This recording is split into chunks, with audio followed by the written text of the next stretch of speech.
Hey everybody, Kyle Knott here with Not Your Average Financial Guy, and I wanted to touch on why velocity banking doesn't work the best all the time. It works. That's what I show. That's what I'm teaching here, right? But I want to say that just because you know this doesn't mean it's always the best option for you. Okay, I got an example here for you to go through real quick. So hold on, watch this, and before you just go dumping everything into velocity banking, it does work and it will go fast, but it's not always the best route. You just got to run the numbers. Let's get moving here. Okay, pay attention to the interest rates. I would not use a 10% home equity line of credit to chunk a 3% mortgage. Okay, the spread is too much on that. So let's get in. We got an example I wanted to run through here. So here's our assumptions. All consumer debt has been paid off. So we've been doing velocity banking. We paid off all the credit card debts. Okay, use a 10% home equity. I don't know if I use 9% or 10%, but whatever. Here, right here, 10%. Yeah, read my notes. All consumer debt's been paid off. So all the credit card debts, everything else that this person wanted to get paid off, maybe even car loans. Don't know where they're at with this, but all of that was paid off, and they wanted to know if they should go after their mortgage. And so ran this for them, and here's what the numbers have to say. So here's what we know. All those debts are paid off. We've got the cash flow of $3,125 each month. So whatever their income is minus their expenses is $3,125 every month. They've got a home equity line of credit of $85,000 available at 10% interest.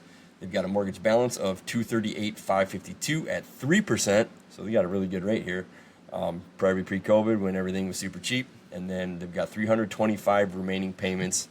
They've never done anything but make just the regular mortgage payment. They never paid any extra. But now they are looking to possibly get out of this debt and wanted to know what it would be like to use velocity banking to pay off their house. So let's look at it. So what this chart is debt payoff balances here. Here is your mortgage balance. So remember, we had $85,000 available in our line of credit. So day one, bang, we use the whole thing, right? We use the $85,000, which immediately drops this all the way down here to whatever looks like just over $150,000. And then we have to keep on making our regular mortgage payments, so that interest or that balance is slowly coming down every month. But here's our velocity banking. Here's our home equity line of credit right there. We're knocking that down quick, right? So looks like in about 30 months, so just shy of 3 years, we've got that $85,000 paid off. So what we're going to do here is we're going to take another $85,000 and we're going to put it on our home equity line of credit, and which will then we're going to use our home equity line of credit of $85,000, and we're going to put it against our mortgage, knocking that down by another $85,000 here again. So that's where we're at. That's why the home equity line of credit goes way up and the mortgage balance goes way down. So here we go again as we make our monthly payments to the mortgage, the green, that slowly goes down, but our velocity banking, we're knocking that HELOC way down. So it looks like it's just shy of 60 months here. We about got that paid off, and looks like we got enough in the bank, so boom, we pay it off. So it looks like right about here at 60 months, 5 years, your house is paid off. Excuse me, you still got a little bit of the home equity line of credit to pay off here yet.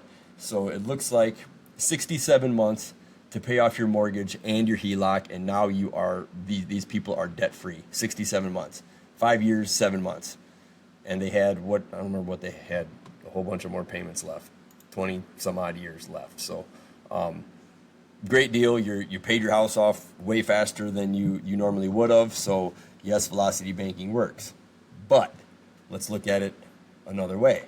What if we didn't even use our home equity line of credit, and we just took that extra cash flow of, what did we say that was, $3,125 every month, and just take that and make an extra payment to your mortgage?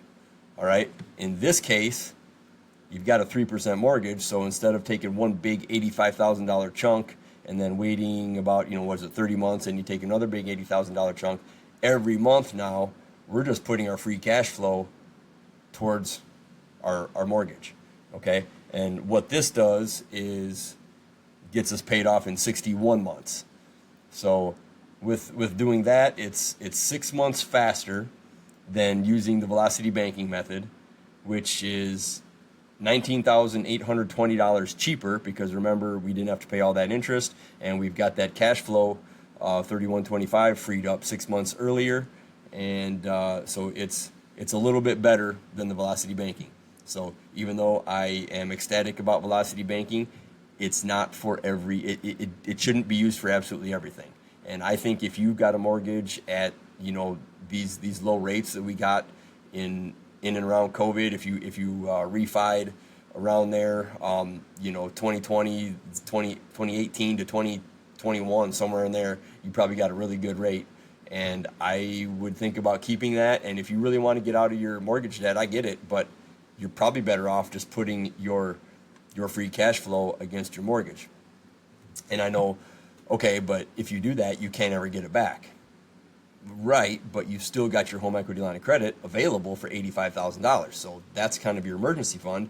If you ever need anything, you always have that available. You dare say it, you could even go buy a car with that and then pay yourself back the velocity banking, but realize that's going to lower your cash flow and it's going to lower how you get out of your mortgage debt. So I would keep the home equity line of credit. I would use that as my emergency fund. And as you're paying the balance of this down, you could always go back to the bank in 2 years, and now you owe about $150,000 on your house. You can get a bigger line of credit if you need it. So you can possibly always tap back into this with a HELOC. You don't always need to use it though. Okay. Now, at some point within these next 5 years, hopefully your cars don't break down and nothing else happens, and you can just continue to plow this $31.25 a month into your mortgage and pay it off. And great, that's awesome. But we all know that life happens too. So you've also got that HELOC to hold back up on. So just wanted to touch base on why velocity banking, even though I love it, it's not always the best route. So run your numbers and let's get out of debt together and build some wealth. That's going to be some of our next videos, is where to go after we're out of debt, and I'd even keep the house debt and then start building wealth. All right, thanks everybody. Please again leave some comments. Let me know what I can help you with, and happy smashing debt.